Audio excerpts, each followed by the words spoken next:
Tol, anong balita kay nanay? Ayaw ko kausapin ng doktor, tol. Mga kamag-anak daw ng pasyente ang kakausapin niya. Nakadalihensya ka na ba? Wala pa eh. Sige, Tol. Salamat sa pagbantay, ah. Basta kayo, tol.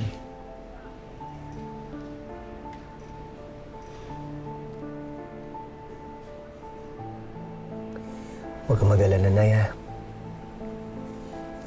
Hindi kita pababayaan. Pasalamat ka lang dyan, ha?